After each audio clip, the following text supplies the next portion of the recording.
Welcome to Work from the Inside Out, a podcast that highlights real-life stories, practical strategies, and best practices for transitioning your career from unhappiness and dissatisfaction to fulfillment, meaning, and joy.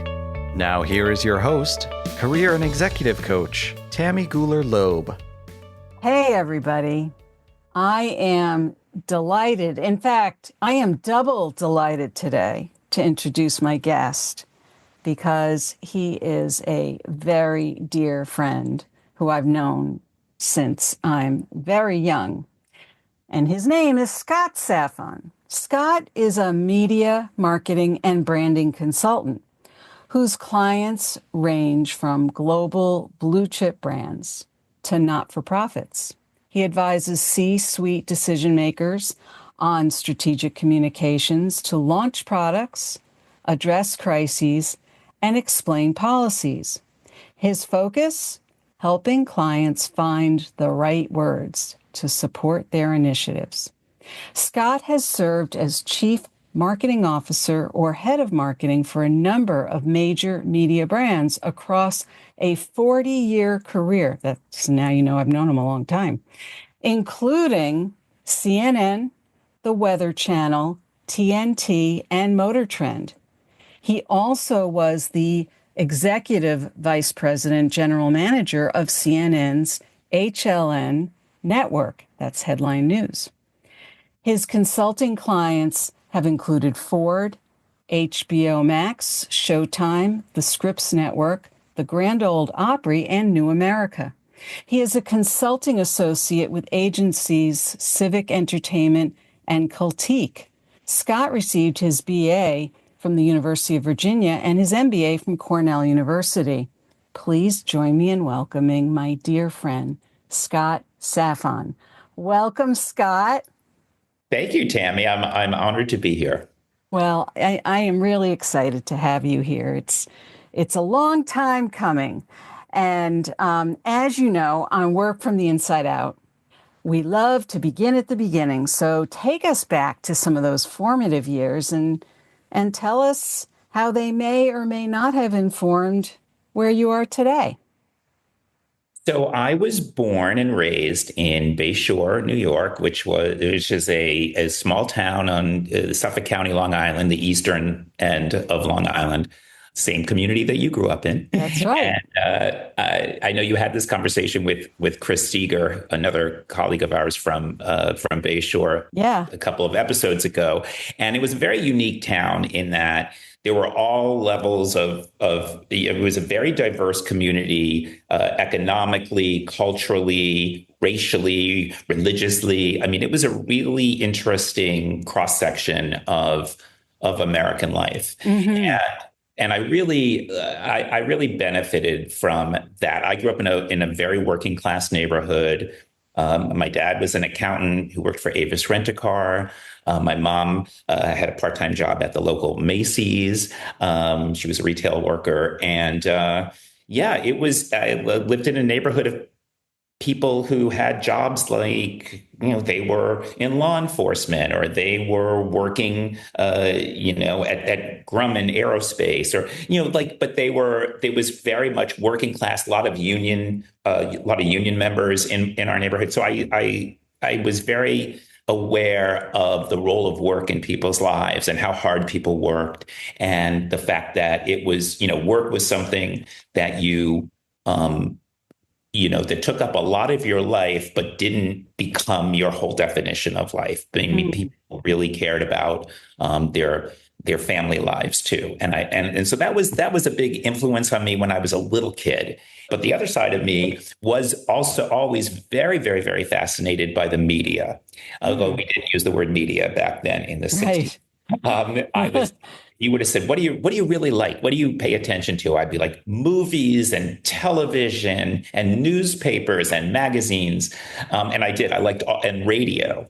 I liked all of it. I consumed all of it. I would go to sleep listening to News Radio 88, which is all news station, literally like 10-year-old. That I did not know. Yes, that's how I would go to sleep every night. I would have had a transistor radio or whatever had a sleep function. Then after like a half hour would go off, but I would listen to news radio at that age.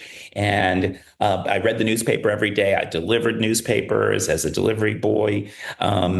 I went to movies, every single movie I could possibly see, which would be every single movie that was not rated R. I could go to, and I lived within walking distance of a movie theater that had one screen at it, as movie theaters did back then. Right. And I would walk into that movie theater. It was the Lowe's South Shore Mall. Uh-huh. There would be 3 movie posters in the lobby. There was the movie poster for the movie that was playing at the theater. There was the next attraction movie poster, and then there was a coming soon movie poster. And I was transfixed by these movie posters. I would walk into the lobby after buying my ticket, sometimes with friends, sometimes alone, and I would just be transfixed by these movie posters because they, even for movies that I didn't want to see personally, I just loved how movie posters were built and how they like there were words on it that were interesting, like a tagline or a copy line that was really intriguing to me. There was imagery there that tried to convey something about the movie that would build your anticipation of the movie. There was the title treatment for the film, the stars of the movie, and how their names were presented. I was interested in all of it. And if you would have asked me at age like 10 or 11, like, what did I want to do when I grew up? I would say, I would love to work around movie posters. I would love to make movie posters because they were so interesting to me. And that did not excite my parents because they were like, is that a job? Like, yeah. You don't know how to draw.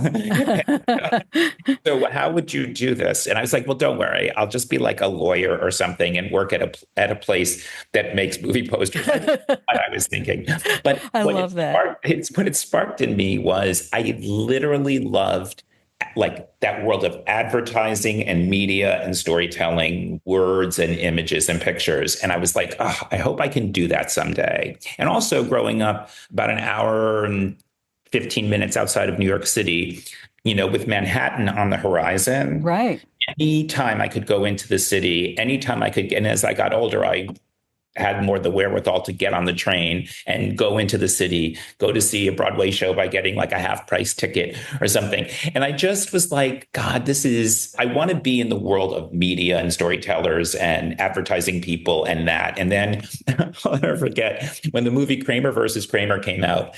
I remember a group of us went to see it. I don't know if you remember Kramer versus Kramer, but sure. Dustin Hoffman plays this advertising executive whose life is completely absorbed by his work at the ad agency that was super fast paced, people running around, everybody, like all these creative people do. And he's so absorbed by his work that it destroys his family life and his marriage.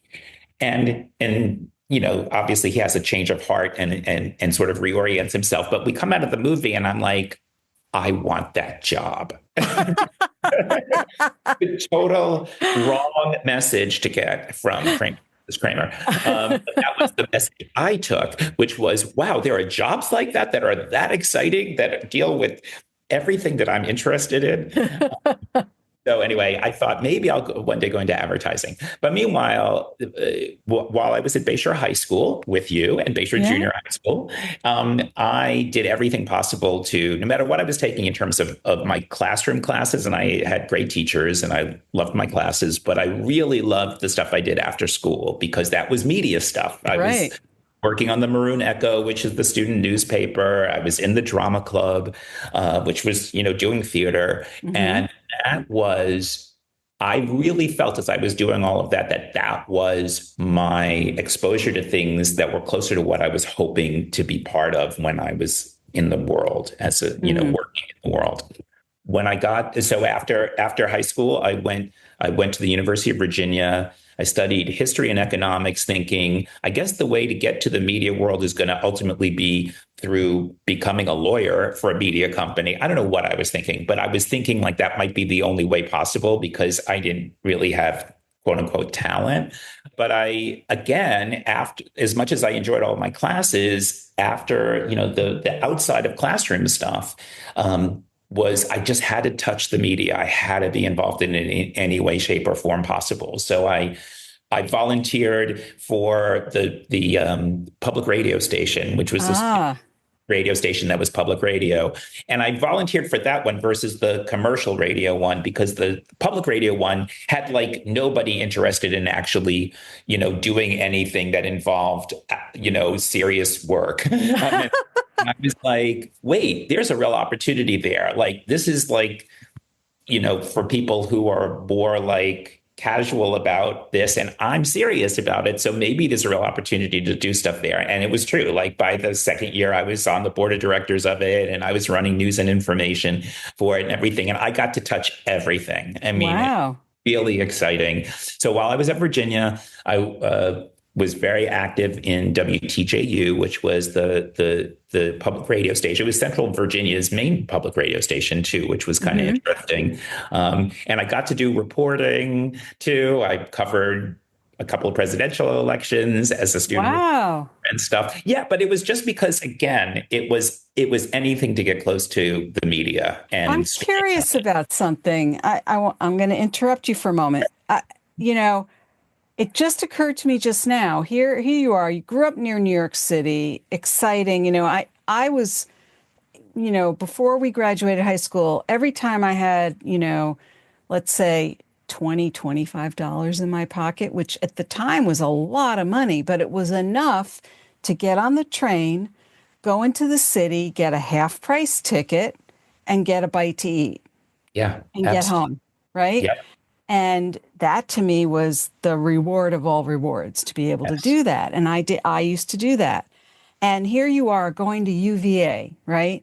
In, not even near DC really that much, right? In the middle of nowhere in Virginia. And I'm thinking, how come you didn't go to school in the city somewhere and be closer to the theater district and, the heart of all that stuff that you were so excited about?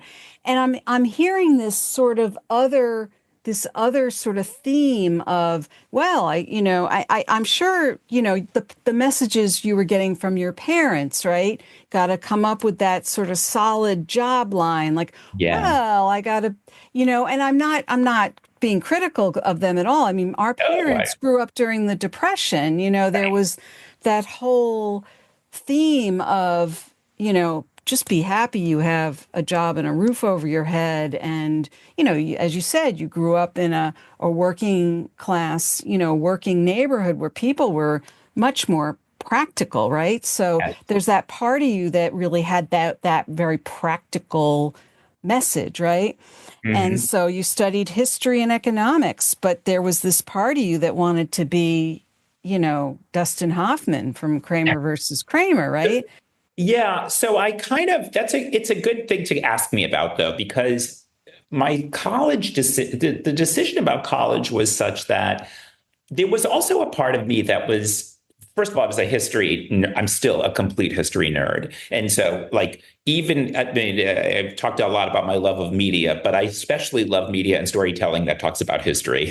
Oh, I really do. So that's also a big part of it. Movies that are about historical events or things that are history inspired, nonfiction work, podcasts now that deal with history. I just love all of that stuff. So I was a big history nerd, and the fact that and the fact that you used to go to sleep, like if I went to sleep by the radio, it would have been like WABC, not news radio. I swear to God, Tammy, that decision in the early part of my life has rewired me in ways that are unbelievable. Like, I will not get certain musical references, like pop music references. People will be like, "What's your favorite song from such and such?" I was like, "I have no idea. I never listened to that stuff." But I can tell you who the mayor of New York was at the time. Right? Right. It was weird. My kids, my wife still laugh at the fact that I would go to bed listening to news radio. Well, and yet I know that you've definitely found some flexibility and adaptations, because during the pandemic, I know you were doing dance TikToks with your daughter. I saw them. They were amazing. Well, that was an extension of this idea that I will experience media any way I can. And you did. If it means, and TikTok was brand new to me right. at the start of the pandemic. I didn't know what it was. I had consulting clients that were asking me, should I have a TikTok strategy? And I was like, I don't even know much about TikTok. So I went to my very online younger daughter, who was in her early 20s at the time. And I said, you got to teach me TikTok. And she said, well, sure. And she goes, we should just make content and see how it works. Yeah. And that's what we did. So I have like 19 dances on TikTok with her from throughout the first 2 years of the pandemic. But it was really all in the service of touching media and being involved with it. And honestly, that's a through line. Anytime I would get a chance to do something that would actually result in stories being published or presented or posted or whatever, I would try to do. I love that. Mm-hmm. I didn't mean to digress so far ahead to 2020. Virginia, but I did think, because after I graduated Virginia, I went to graduate school up at Cornell. So I was in Ithaca, which is just as isolated as Charlottesville. I know. But then you went and got an MBA, right? Yes, I went and got an MBA because I'll tell you why I did that. So yes. My undergraduate history and economics major, my thinking was probably going to wind up going to law school. And then I was like, but do lawyers really work at ad agencies? I mean, this is how stupid I was. So I was like not thinking this through. If you're a younger person listening to this podcast, and you probably can't even imagine the fact that we were all so cut off from the larger world because there was no internet. Like you literally didn't know these things unless you read a book about them. It was really unbelievable thing. But then I started to talk to ad agency people. I actually had the wherewithal to write letters to them. And sometimes they agreed to actually meet. And they would be like, you don't need, go to law school if you want to be a lawyer. But if you want to work in in advertising, we didn't even really call it marketing back then. If you want to work in advertising, at that point, you need to get an MBA. Yeah. It's like really a master's in business. And they were like, yeah, unless you want to go and work as like an assistant copywriter and make, like $7,000 a year, which will not allow you to live in New York City. Right. Then you need to get a degree, a graduate degree in business, because that's in the early 80s. Which is when I would be graduating. That was what advertising agencies were looking for. That is not what they're looking for today, by the way.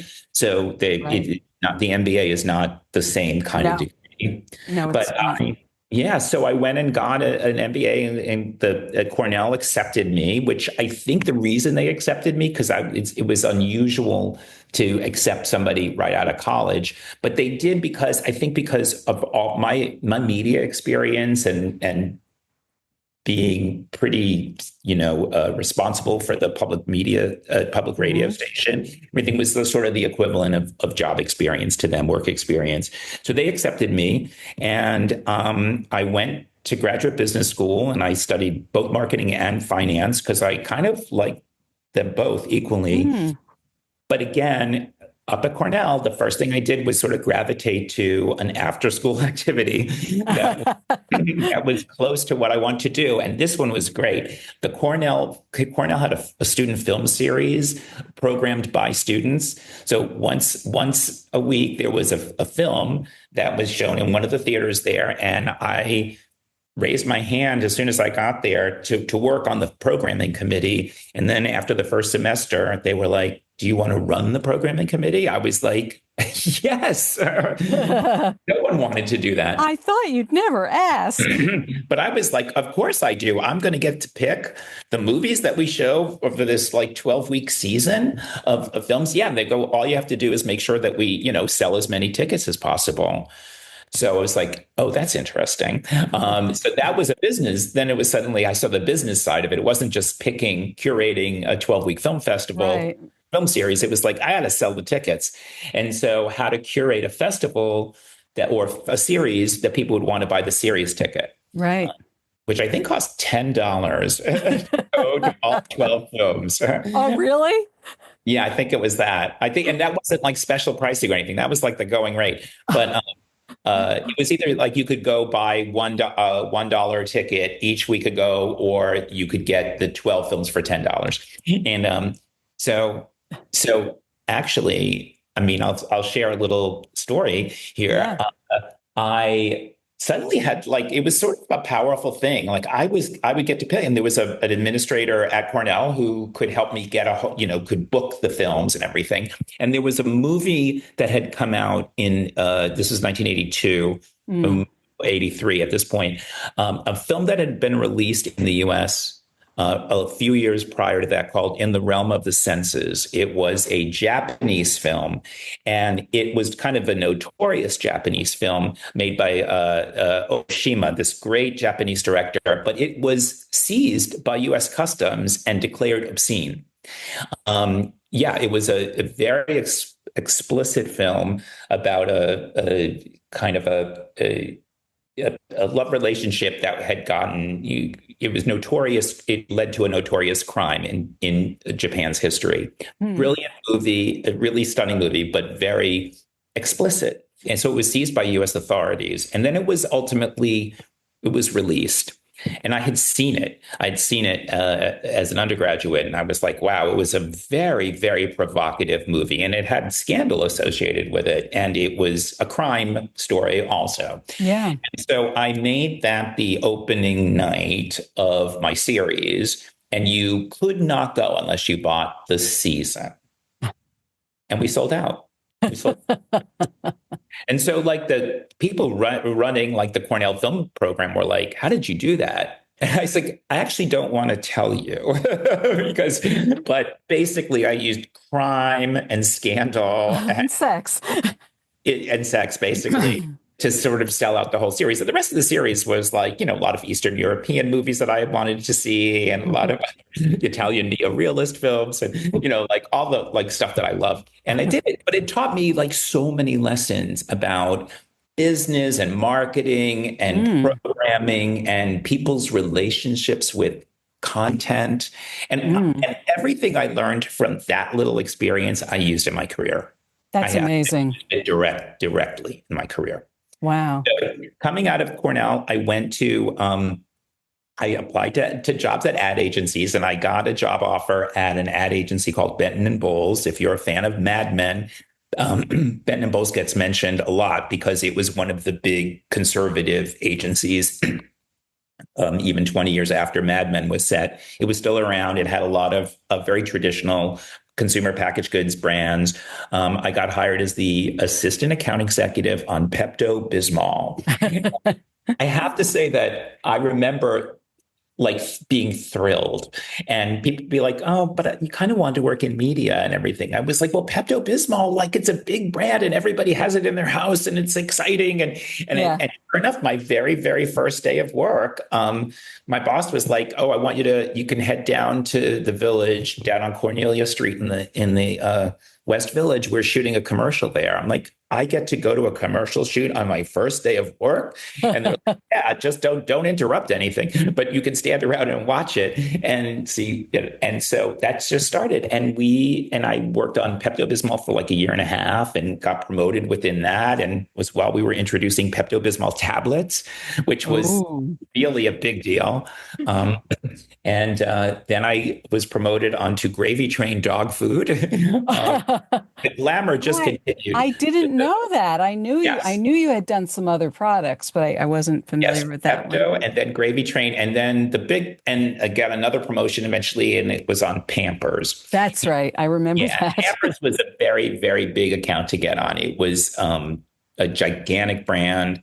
But then it's funny, that was about 3.5 years into my official career as an advertising executive. And I loved living in New York. I loved working at this agency. But I then suddenly had this moment where I was like, wait, like, because so many people say to you when you get an opportunity like that and you're in a job like that, like, this could define your career. You could be working on any brands you want and everything. And I'm like, Yeah. So we're talking about a career in advertising and a career in advertising products. And I loved every day of of that job. Mm-hmm. But at the same time, I was like, oh, this is not, it's like 28 years old. And I didn't see, like, I was like, if I choose this path, my career is going to be in advertising and probably packaged goods advertising. And as much as I liked it, I didn't want to give up on this other idea that I could work in the media. Mm-hmm. So I remember this. I mean, I remember you talking about, I don't remember exactly when, but I do remember you talking about wanting to promote movies. yeah, I just have that memory. I also have a memory of when you were on the Pepto-Bismol account that something happened one day that would be kind of fun to share. so I'll share this story in the spirit of lots of absurd things happen to you when you are, when you're navigating your career. And it is good to enjoy those moments, even if they are potentially humiliating. Whatever. But so frequently, when I had a lot of, I actually have a whole bunch of those stories. We could do a whole episode of just humiliating things that have happened to Scott Safon throughout his. I have a lot of them, and I enjoy those stories. This is like my all-time favorite. Well, at what Scott point? Safon story. So, I'm an eager guy, and anytime somebody's like, "Oh, we need to find this prop," or I'm like raising my hand right away, going, "I'll go get it." And they're like, "Okay, well, for the Pepto Bismol shoot, we have this plaster cast of it was a relief map of a stomach." They're like, "So go up to the prop closet. You'll see a bunch of these things stacked next to each other, and get the big plastic cast of this stomach." And so I reach in, and there's like 5 things like stacked next to each other. And I reach in and I grab the one that is labeled for the Pepto, and I just grab it. I don't really look at it, and I'm just carrying it in front of my body as I walk down the stairs. They're very proudly walking through the hall of Benton Joel's advertising agency with this plaster cast of a stomach in front of me, and I see everybody looking at me kind of like weirdly, and I'm like, saying things like, "Yep, you can see right through me," and everything is walking through the halls, proudly doing it. And no one's giving me the right response. And they're just looking at me strangely. And I get to my boss's office, or basically the conference room where we were going to use the plaster cast to, illustrate something. And they're like, "Oh, why did you get that one?" I was like, "What are you talking about?" And I look and I see, and it was basically the plaster cast for the Always campaign. So it was a uterus. I'm walking around very proudly the agency hallways with a uterus in front of me. And so anyway, so for days afterwards, they were like, "Boy, I don't know how well, like, what kind of new campaigns are you guys developing for Pepto Bismol?" I'm like, forget it. But anyway, how'd you do in that anatomy class, Scott? Yeah, I know. It was like, seriously, but that also, I love that story too, because it was about props and, right. and storytelling about the product and everything. Right. I mean, people would be like all the time, it's like, "You just love this stuff, don't you?" Yeah. Yes. Yeah. Well, and I love that story because it's just funny. And because I remember when you first told it to me, you never took yourself too seriously, that you couldn't just sort of say, "Oh, look at this funny little mistake I made, and everyone was looking at me funny." And you didn't you didn't take yourself so seriously that you were, super humiliated by it. It was just like, "Oops, oh well, let me go get that stomach now." Well, when people have told me, like, over the years, people who've either, I've worked with, or more junior people have come to me with a story that maybe not that kind of absurd and crazy, but similar things where they have felt like they made a terrible mistake, or they, sort of embarrassed themselves or something. I will always say to them, I was like, no, you have to enjoy this. You have to get a kick out of this because that actually is the most confident thing you can do. Yes. To just enjoy it. And so Yes. if you're laughing at it, first of all, this is the thing. If you laugh a lot and like sincerely laugh a lot, not performatively laugh a lot, if you laugh a lot, not only do you make other people feel comfortable and Yeah. create a better experience, people will actually think you're funny. But a person who laughs a lot, people think, oh, they're so funny. I'm Yeah. like, Yeah. Yeah. Yeah, so it's always good. It's always good. I will always encourage people to laugh at themselves. It makes other people feel good too. Yes. Yeah.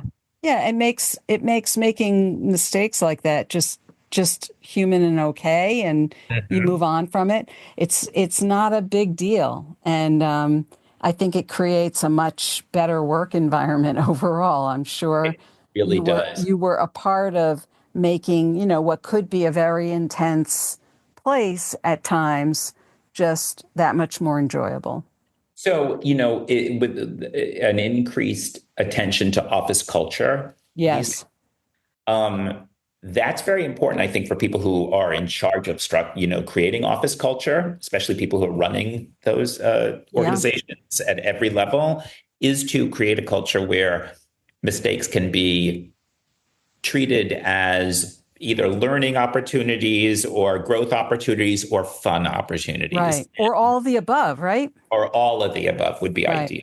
Yeah, Right. where it's not a punitive thing. Like my Right. boss, I was lucky. My boss did say, like, "Why the heck didn't you bring the stomach? You brought the Right. uterus." Like, no, Right. they were. I laughed. The first thing I did when it was called to my attention is I could stop laughing, and that meant all of them could stop laughing. And so I Right. was like, "Oh my god, I got to go up and get that stomach." Right. Right. Right. No, it sounds like you all handled it beautifully. And then, from there you went to Gravy Train and Pampers. I mean, what a trajectory, Scott. Yeah, I know. Really, seriously, stomach remedies. Like it was funny being on Pampers. As at that point, I was well before I had kids, and so I literally did. I mean, it was the absurdity of the ad industry in those days because I would go to focus groups and listen to people talk about Pampers, and I'd be like, "Oh my God, it must be so stressful to be a parent." Like you have to think about.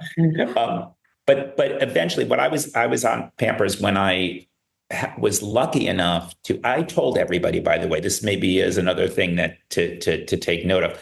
I Yeah. told everybody that I loved what I was doing, but ultimately I was hoping to work on a media account. If we ever got a media account at this agency, I would love to work on it. And they let me be part of some of the pitches that were made to agency to media companies. And we didn't get media accounts because it wasn't that kind of agency, but we still tried.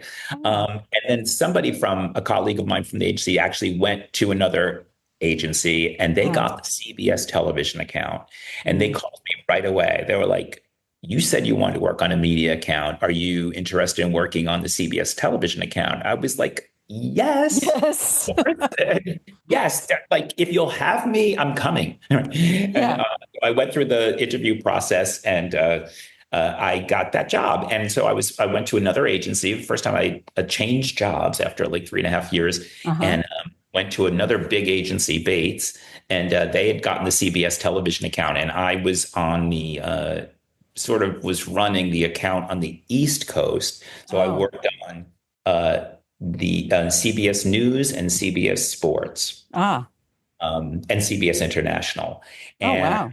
yeah, so I worked on all the campaigns we did. CBS International was a sort of business to business, selling CBS programming to other networks around the world, which was totally fascinating. Yeah. CBS Sports was very much like a retail advertising kind of thing because I would be like at the printers pasting in the team names during March Madness, waiting for the results to figure out what the team names were going to be the next day, so the printers could, like, it was a little bit of my Maroon Echo days with the 2 a.m. paste up jobs. Yeah.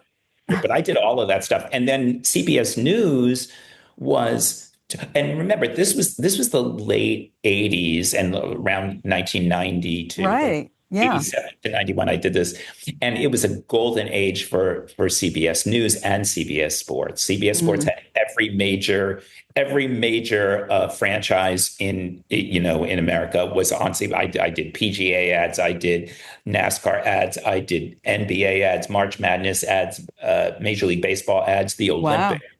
I mean, it was extraordinary. And then on CBS News was the Tiffany Network's news operation, and Dan Rather was the big, the most, respected newsman in America. And I worked on the introduction of the show, 48 Hours, Ah, and which is still running. Um, yes, 60 Minutes ads, and that's still running. sure. It was great. It was really, really great. But I was on the ad agency side of it, and it only increased my interest in, like, one day I need to work at a media company. I need Mm, to go from the agency side to the client side and work in hmm media. And I hmm would, and I had opportunities to go back to packaged goods ads because advertising, because I had done that already, and hmm it was open to me. But I kept saying, no, no, no. I really, really, my next move has to be from ad agency world to a media company. Well, it's interesting too, because here you got to be even more up close to the media side of things by having them as your client, right? And so if, that could have been, your bubble could have been burst, right? Being so close to it, but instead you just wanted it that much more. Well, it's funny you should put it that way too. It's a really, really good observation, because the rest of the agency I was working at the time, there was a traditional ad agency who had gotten the CBS business, and all my coworkers really didn't like working on a media account, because if you were on the agency side, and your clients were media people, the media viewed marketing stuff, advertising materials as something, it's Tuesday, we want the ad on Wednesday, we're going to run Right. it on Thursday. Like, you had to move so fast on Pepto-Bismol. That would be a 4-month process, Yeah. or a 6-month process, Right. not for CBS. It was like, Right. get it done, do it now, and everything. Right. And everybody else working on it was like, this is crazy. I want to work on a real account. This is like, everybody's shooting from the hip and making it up as they go along. Everybody's writing everything. Everybody's producing everything. And I was like, totally what I want to do. Yeah. Well, you get to be Dustin Hoffman, right? Yes, totally. It was being Dustin Hoffman. And that's right. I love that you make that connection. And it was that job. It was Mm, totally that job. mm. And so I got a call from an executive search person in 1991 who said, "I found your dream job." And I was like, typically, if an executive search person calls you and says that, it's they found the job that they can easily sell you for. Right. Right. It's like, "You found my dream job. What is it?" He goes, "Well, have you ever heard of Ted Turner?" And I was, yeah, well, but I was like, yeah, this is what I know about Ted Turner. He had won the America's Cup. He was Times Man of the Year. He had founded CNN, and he was dating Jane Fonda. Like, a collection of stuff I knew about Ted. And he was like the mouth of the South. And I was Right. like, kind of wild. And he goes, well, he just launched a cable network called TNT. And I said, oh, I've heard of that. I've heard of that because I track what's going on in this brand new category called cable television. And it was big networks, and or one of the new networks. It wasn't big. It had, like, just launched, and they go, well, they're looking for somebody to work on advertising their entertainment programming. And I'm like, I want this job. Like, I want this job. And they go, but Yeah. it's in Atlanta, Georgia. And I was, and Rebecca and my wife and I had just gotten married like a year before that. And she was working in the not-for-profit arts. And she very coincidentally had been given advice from her mentors in the not-for-profit world, arts world, that she needed to do some of that work outside of New York and go to a place like San Francisco or Seattle or Atlanta. Oh my goodness. Yeah. So I was like, so she said this to me casually. I was like, you're not going to believe this, but I got called about a job working in Atlanta for Ted Turner. And so I was like, so we agreed, like, all right, let's both go try to get these jobs, these opportunities. And we both did get opportunities. But our thought was we would do this for a couple of years. I would get an opportunity to work at a media company, and that would give me a credential that would allow me to go back to New York or maybe to Los Angeles and work for, and then the job at TNT, which was called at that point director of advertising for TNT. It was better. It was better than a dream job. It was a wonderful job. Wow. And yeah, it was so much that I wanted to do. Ted wanted us to make original movies, which meant I got to make movie posters.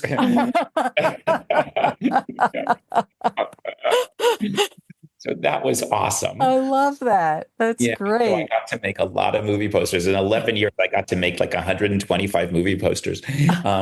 Now, the movies that in those early years, the movies that Ted wanted TNT to make were mostly Westerns and Bible movies and movies about the Civil War. So I made a lot of posters that are brown. But posters I'm very proud of and that I had a great time.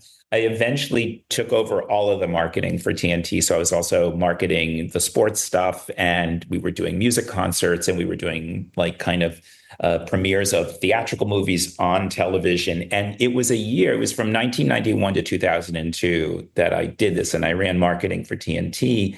And it was a year where they really grew into one of the top cable networks, and the cable world was growing. I point this out because we're in it's just the opposite right now in the media, where the cable world is contracting, but it was growing. So every year there were millions and millions of people signing up for cable television. So programmers like TNT were getting cable fees from the cable operators and more advertising dollars too. Right. So more advertising dollars too. So we were really having this extraordinary time, and all cable networks were having this extraordinary business experience. The mirror opposite of what's happening to the cable world right now. But it was very exciting, and it was just a dream. And Ted was not my boss or anything, but he running the company, but I did have many opportunities to work on things that he cared about, that I would get a chance to just go and talk to him about myself. And he was always very, very one of a kind, of a real character, but just a kind of crazy genius a little bit, and really inspirational. I mean, I was really inspired by him. Wow. So you did that you were there for over 10 years. 11. Yeah, it was 11 years running. So I thought that was weird too, because I was like, there's no way that I would wind up in this job for this long. This is like, I never heard of a media career going like that, but it did. And then I got a call. Meanwhile, because I'm like, can't help myself, and I love media of any sort, when my colleagues, because part of the Turner empire was CNN, and they didn't have a big formal marketing group at that point earlier. And they were doing a couple of like big documentary series on the Cold War and stuff, and they needed some help. And they were like, "Oh, do you know anybody who we could hire maybe to help us just build the marketing campaign for the Cold War?" And I was like, "Well, I'll do it." And they're like, "Well, no, like you have the TNT job or everything, and we really, And I was like, "No, it's." Like, I just want to do it. Like, let me help you. Let me work on it. And so I did. And I so I helped out on some projects. And then they eventually did create a marketing department, and a very good friend of mine went to run it. And then she was leaving CNN. By then it was 2002. And she said, I'm leaving. I think this is the job you would love, though. I think you would love this as much or more than your TNT job. And I talked to the folks at CNN about potentially leaving my beloved entertainment job and its movie posters to go and basically be the chief marketing officer for CNN. And there was a lot of reasons why I was even though the TNT job was the greatest job I could have ever hoped to have, and I loved it.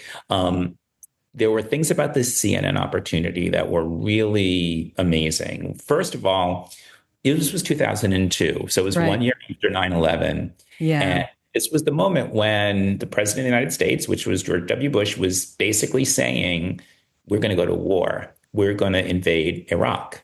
Like that was not a secret. Like Yeah. was the policy. And so I was like, wait, if the United States enters a war, CNN is going to be the most important brand in the world. Like, and because I knew it was an international job and it was an international brand.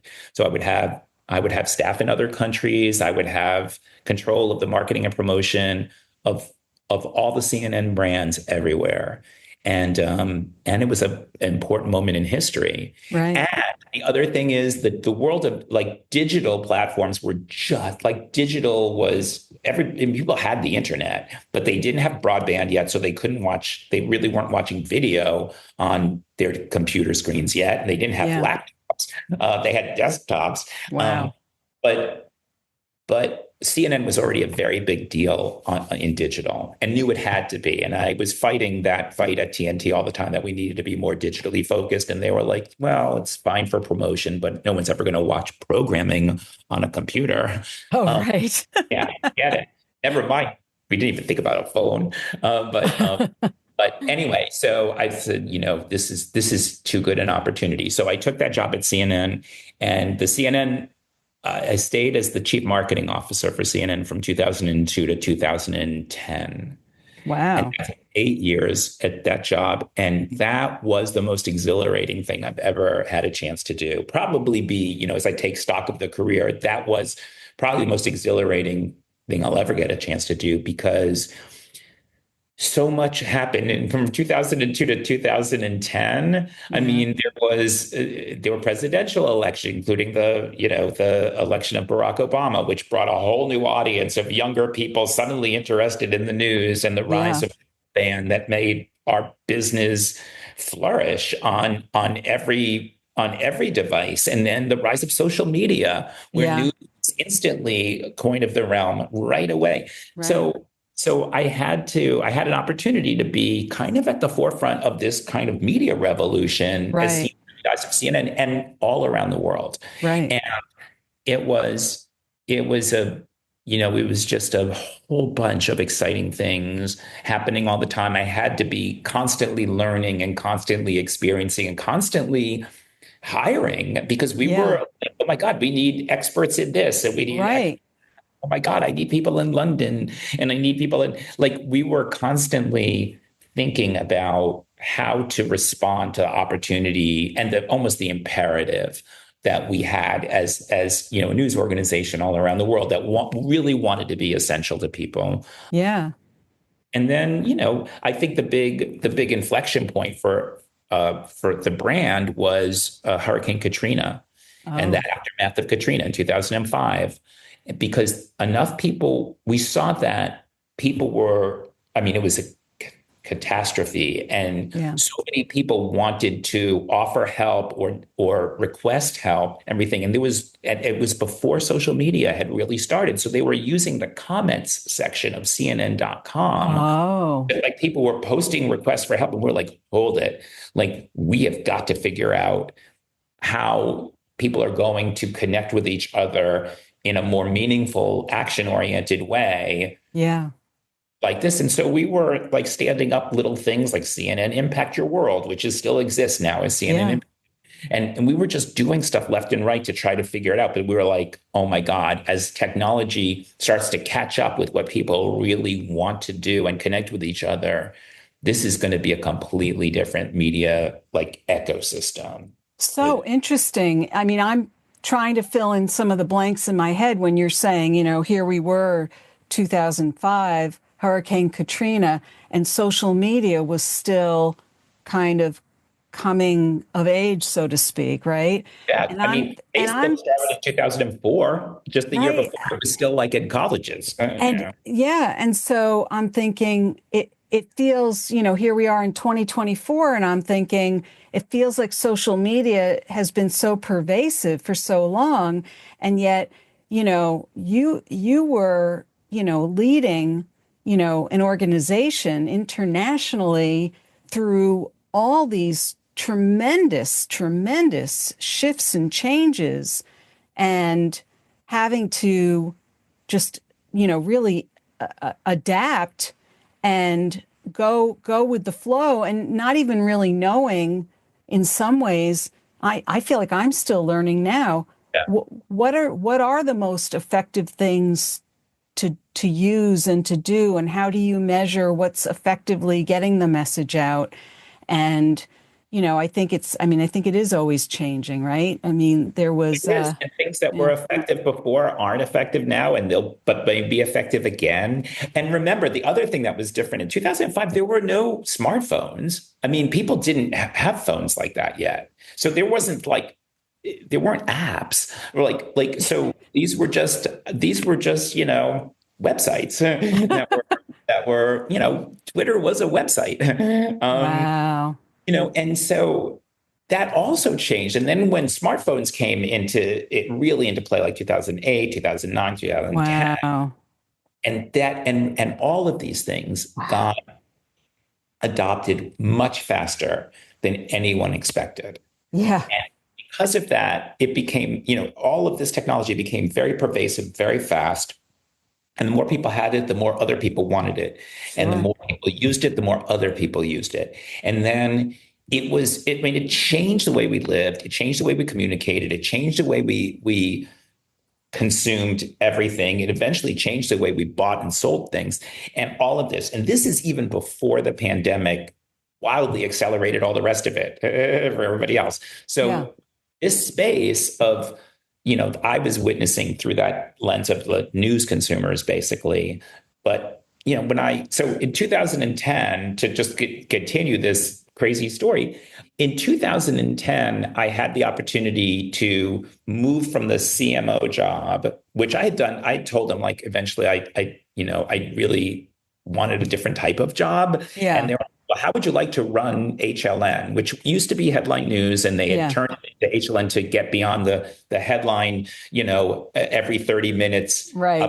Because that was also basically, no one went to linear television to get an news update. You went to your phone, or you went to that's right. computer. You wouldn't you wouldn't go to a TV network. And so we were trying to figure out what that was going to be. And the one type of programming that was super successful on HLN, aside from, we had a very successful morning show, which I was marketing all of this because I was the chief marketing officer for it too. But they actually gave me the opportunity to run it.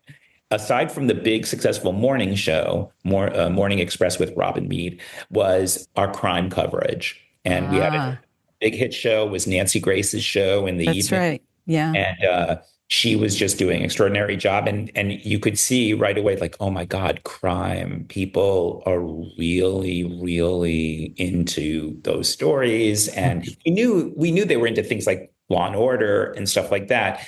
But crime as news, the news coverage of crime. Right. That's very, very, very, it was very vibrant. Advertisers didn't particularly, seek it, but audiences loved it. And our ratings, when we had a big trial going on, like the Casey Anthony trial. Oh, yes. Arias trial.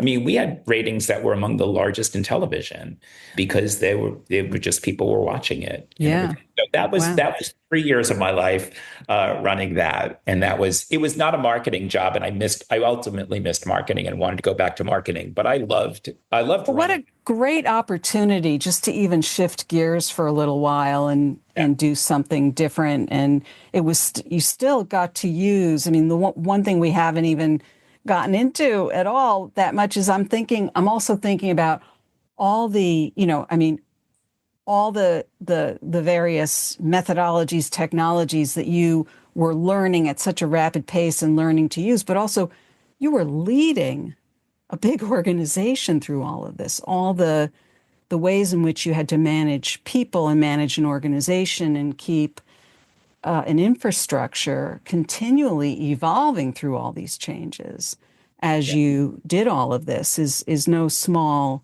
feat, I can imagine.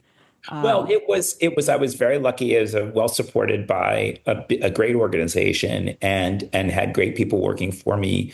But also, again, I will say that I kept my curiosity going, and I kept my optimism and my enthusiasm for what we were doing. I mean, people in the media world used to say to each other all the time. I don't know if they say this anymore because the business is so challenged in general. Yeah. But back at the time, we would always be like, we are ridiculously lucky to get to do this kind of work. Like, it's crazy that people let us, do this and that we get paid for it and everything. And I never, ever took it for granted. Yeah. I never did. And there were people, it wasn't for everybody though. Like, I would say all the time to people who were in media and going, the work it's so demanding and you have to do it all the time. You have to think about it constantly and everything. I was like, yeah, it is. It is not like, it's not for everybody. No, no, isn't. no. I mean, coaching is not for executive coaching. It's totally not for everybody. No. It's hard. It's hard and you just have to kind of love the process and love the results and love the daily interactions that come of it. And that's what you should seek. That's what you should seek, I think, in your career. I mean, again, when you were talking to Chris Seeger a few episodes ago, and you guys had this fabulous conversation about, what kind of work should you seek out? And I think you talked about the importance of seeking out work, things you care about. Right. And people get hooked on this idea that, I have to find something I love. What if I don't love anything? And it's like, put that aside. Right. In love with, it does, like, you don't have to have an obsession with a certain career direction. Right. What do you care about? Right. And I thought that was really a lovely way to look at it and think about it. Yeah, I agree. And sometimes you can, you've been very fortunate. You can call, you can look back and say, I had a dream job. I had an exhilarating job. I mean, that's incredible. And yet, I think too often people think they have to look for a dream job and then they equate that with, but if it's a dream job, it probably doesn't pay well enough. I don't know where they get that from, but it's not a requirement necessarily that if it's dreamy, it means it won't pay you well enough, Well, also, yeah, that's true. And also, I mean, a dream job, no matter when you get it in your career, you could have a dream summer job. I mean, it's like, the dream aspect of it is not that it's perfect. Right. It's that it somehow has really, spoken to you in it's given you opportunities to be engaged in something in a deeper, more engaged way. Yeah. And and you're not going to have it forever. It's not going to be the same job. I mean, that's the other lesson of this when I look back on all of this. It's like the jobs were always they changed year by year because the world. I changed, I became a dad, then I became a father of, college kids, then adults. And, your perspective on these things changes constantly. The world changes a lot too. Technology and the way we live change. I mean, the pandemic, if that's not the most dramatic, example of how the world can change completely for everybody, then I don't, that's like the most amazing thing. And So I know I've kept you a long time now. Oh, this has been like the most fun conversation I've had in decades. So. Oh my God. Well, we've gotten up to 2013, but I want to know. Oh my God. Yeah.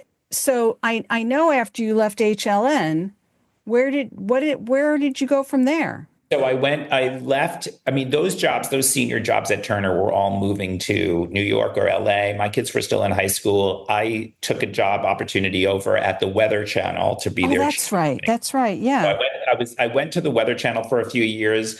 I loved, it was very much a variation on the work I had done at CNN.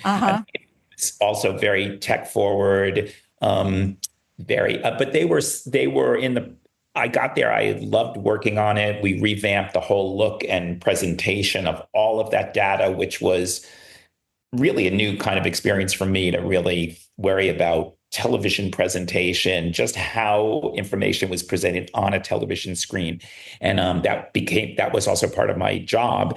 And so I loved all of that. But then they were selling it. I mean, they sold the Weather Channel, and IBM bought the digital part of it and the meteor and the digital platform and the meteorology. So that went to IBM, and the TV network was just going to be independent. And so I took that opportunity to leave it at that point, and really to start to consult at that point. I see. So, and had you been thinking about consulting at that point, or what were you? Didn't think I was going to turn into a consultant per se, but I did think that the industries had changed so much. Yeah. Things were moving so fast, and my kids were now grown. Yeah. So I was like, okay, this might be my opportunity to take not necessarily a break, but work on projects and not have huge staffs to manage. Right. Like, I really wanted to see if I could get a break from managing people, which I always have loved managing people, and I treat it very seriously, and I hope I do a good job at it. But if you're good at it and you care about it, it's super stressful. Yeah, absolutely. Yeah. So it was my opportunity. I said, this might be my opportunity to not have to manage people for a couple of years and see if I still want to do that, or maybe there's another path for me. Yeah. And then I was called by different organizations that were like, a lot of times people who I used to work with were like now in senior roles at other companies. And they were like, hey, remember how you helped me write that presentation that time? Well, I really need your help. I have to make a presentation to my board of directors, and I don't think this presentation's working yet. Can you help me fix it? Yeah. I was like, I would love to do that. And that sort of became my way into consulting. But then everyone, two times, including at Motor Trend, I stepped in and was an interim CMO for companies that either were just bought or were trying to get sold. That were media companies. Former Turner colleagues had said, hey, I need some help here. Can you help me figure out how to build a marketing team here, or, manage through change? I see. But I think the through line really was, and you talked about it in when you introduced this episode, was about helping senior executives kind of find the language of that they want to talk about. And it's not, I laugh about this sometimes because I've been asked a few times, what's the through line then? Is this a career pivot? And I was like, not really, because I've always been fascinated by like what language and images, as well as words, as well as format of the storytelling gets people excited about something. If I was a little kid walking into a movie theater getting all excited about a movie that was coming soon to the Lowe's South Shore Mall Theater, like, what was the collection of words that made me excited about that? Yeah. And how did that work? And how did I find the words? When I actually got into other jobs and other things, when we were at the Maroon Echo working on the high school newspaper, like, fine. The headlines for those stories were super important, because absolutely, how do we capture what this is in a way, what this article is in a way that makes somebody going to want to read it? What's the caption under that photo? Like the words that go with those images and try to make you feel something have always been that make me excited, and do it at every one of these jobs. And now as a consultant, it's more like I'm helping these executives find those words. And it's interesting because today some there's not one, like none, all of my assignments are completely different in that it might be an executive who's trying to persuade his workforce to come back to the office. And make the case for that. A return to office, it could be in the form of an email, but that also might extend to, how are you explaining this in your town hall? How are you talking about the benefits of it after you've successfully done it? That's just the return to office thing. I mean, there's like explaining, especially post-pandemic, when so much of the workforce is not in the office every day, is not having a shared office culture, then the communication stuff is super important. Absolutely. Oh, that could be a whole nother episode talking about how how do you communicate that? Because from what we see so far, it isn't going over too well. No, no. And with that, as like multiple generations in the workforce, and Right. each generation has different attitudes about this and Yeah. different. Yeah.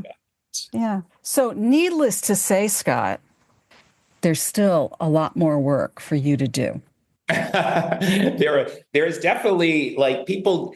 I will say that people really, a lot of senior executives, especially, they do not like to write. They really don't enjoy writing. They don't enjoy presenting and Yeah. stuff. So making them comfortable with language and that will get their point across in a Yeah. way in their voice that Yeah. also helps them persuade and excite and build anticipation, whether it's among the press or their customers or their employees or their investors. I mean, yeah, there's a lot of need for it. Yeah. Yeah. I can imagine. And it's important too. I think that's I mean, there's a lot of good reasons for somebody to hire you and work with you so that they can leave a lot less misunderstanding out there. Well, thank you. I think that I love thinking of it that way, but I also think of it in terms of, I really want to make them more comfortable with language Yeah. too. So then Yeah. they're writing their stuff and they're like feeling good about, you Yeah. know, they don't have to have the stress of, what do I do with this email? It's Right. funny, but I will say this one other thing, ChatGPT, uh, Yes. which is out there and pervasive, and I'm not afraid of it. Yeah. Again, with a yet new technologies and new things, I always embrace them and I use them and I try to play with them and have Yeah. fun with them. ChatGPT has been a good one. Especially the more I use it, the more I realize, oh, it's not going to replace people. No, it's not. No. No, but it's helpful sometimes. Absolutely. I will use it as an editor for myself. Yeah. I'll something and I'll say, simplify this. Yeah. And then it will, and it'll flatten it too much. So I have to punch it up. But Right. then, it's helpful to have like a little editorial assistance like that. Absolutely. But I think also, each of us in our own way, these executives that you're working with, or your own writing, we're each too close to our own work in one way or another. And it's always good, I think, to have some external input to give us another perspective so that we can take it to the next level. It's not about like that you have all the answers and all the language to give the executives. The executives have to give you something to work with in order for you to help them and help them, find the best words. So it's all part of how we get the work done, right? Yeah, and I guess because of the time of my life that I'm Yeah. in now, and I'm sort of on that sort of far end of the career, I'm like, oh, I want people to have a great time at work, and I want them Oh, to I love like hearing feel that. productive, and I want them to enjoy it and encourage other people. I mean, Yeah. like, yeah, I hate it when I see people all stressed out about the work that they're doing. It's just, I, yeah, well, you're well, preaching yeah, to you're the choir here. So, Scott, Scott, I want people to know how to reach you if they need your help or want to learn more about your work or learn from you. What's the best way for them to find you? honestly, the best way to find me is just on LinkedIn. It's Scott Okay. one T Scot, my parents' crazy idea, and Safon, Safon. All And right. seriously, and reach out. You absolutely reach out to me on LinkedIn. Just message me or Yeah. connect, message Yeah. me, and that's really the best way. I, Okay. I don't have a big fancy website or anything like that. I work very closely with individuals, and I and love that, says the marketing communications guy. I don't I know. The shoemaker without shoe, whatever, like the cobbler who can't make his own shoes, whatever the analogy is. No, it is. I know it's probably like the silliest thing about my whole career thing is that like I haven't built out that, Well, but at the actually, same it's time, not. It's not, though, because you are the prime example that I like to give, in terms of telling people the best way to find your way through your career is through relationships. And that's exactly how you have navigated your career. It's all through the kinds of relationships that you've developed over time and the way that you've worked with people, developed those relationships, and then people understanding what value you bring and then wanting to work with you. And so that's exactly the way that it works best for most people.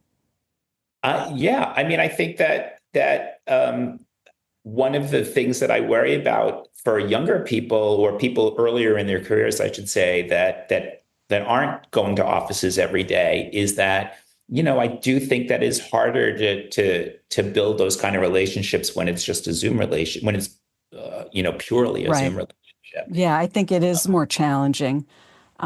So it's something to keep in mind if that's the way you are working, to really make sure that you do nurture those relationships in whatever ways you can.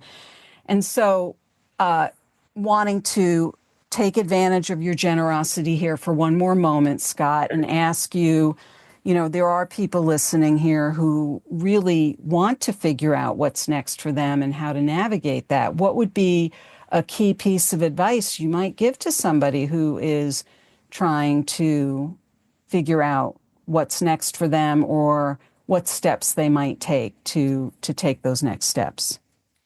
I think that the most important thing, and I guess it stems from curiosity, and you've spoken about curiosity before in many places, to really give into that and really give into it. So give into your curiosity so much that you try to experience all of this stuff. When people talk about things in the abstract that they based on things they've read in an article or something, that's not a substitute for getting your hands dirty on it. Yeah. And so I tell people all the time, it's like, what do you really love? Like what do you care about? Like what is it? And then they might say, a lot of times it's sports. I love sports. I'm like, so how do you experience sports? Right. Not player, but as a person who really loves it. I listen to podcasts. Who do you listen to? Why do you really explore who's doing kind of work that you pay attention to, that you like? Not to say that you want to join a media organization, but in anything, what story do you like? Right. What brands do you like? And really try to read up on those. How did those be? It's easier than ever to find information and to follow brands that you care about and really understand how they became what they became and what's going on in that world right now. Yeah. I listen to a lot of podcasts because I'm super interested in the media world. And so there's a bunch of them that I just listen to hear people talk shop. Mm-hmm. Talking shop, listening, finding the shop the type of shop you want to hear about. Yeah. Could be a big entry point for you to think, oh, I'd like to be one of the people talking shop with those people. Yeah. There you go. But you have to be willing to give into your curiosities, be an experiencer, and do it with a sense of optimism. Yes. I think a pessimistic stand, it's so, one of the trickiest things about this social media world, I think, is that it can turn somebody very pessimistic or very discouraged way too fast. Yes. I think we came up in a time where we weren't getting actively discouraged by voices, voices in the media. And I would really encourage people to stay away from that. No, you can't avoid it, but don't let that drive their thinking. Right. Well, I think they have to listen to Scot Safon. That's what they have to do. I will give anyone a pep talk. I know you will. You always have. Scot, this has been amazing, and true to who you are. You really do set the example of work from the inside out, because you have always followed what your instincts tell you, and it shows. And you really did follow your curiosity and really allowed yourself to experience things as you went along. I love your story. I love what you're up to in the world, and well, I love that you focus on it from the inside out too, because as much as I might tell people, even though I haven't articulated as well as you have, that idea that, I'm just trying to understand, being in touch with your gut and what that really means and everything, and why that can be, lead you to the happiness and success. I think it's important. It's great that you're out there with that message. Thank you. I think I might have to hire you to give me some more words then. You have plenty of words. They're good. They're good words. All right. Well, thanks again. This has been terrific. Thank you. Thanks for hosting me. I loved it. Thanks for sticking around to the end of my interview with Scot Safon. What is your key takeaway from our conversation? If you are interested in any of the resources mentioned in today's podcast, you can find them in the show notes on my website at tammygoulerloeb.com/podcast. Just look for episode 267. And while you're there, you can also subscribe to the podcast so you don't miss any episodes. If you're feeling it, please help me to inspire more people to grow their careers by clicking on the Apple Podcasts button and leave an honest rating and brief review. Those reviews help boost the visibility of the podcast, which I hope will help more people. Are you anticipating your next professional move? Check out my award-winning book, Work from the Inside Out: Break Through 9 Common Obstacles and Design a Career That Fulfills You. It's available through my website, Amazon, Barnes & Noble, independent bookstores, or through your local library. You can also help sustain this podcast by buying me a cup of coffee at buymeacoffee.com/TammyGL. Since this podcast is self-funded, your support is acknowledged and always appreciated. Thank you so much for listening. And remember, it's never too late or too impossible to increase your sense of fulfillment and satisfaction in your work and other meaningful activities. Let me know how it's going for you. I'd love to hear from you. Bye for now.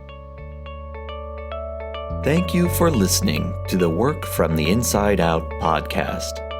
For more information, you can find us at www.workfromtheinsideout.com.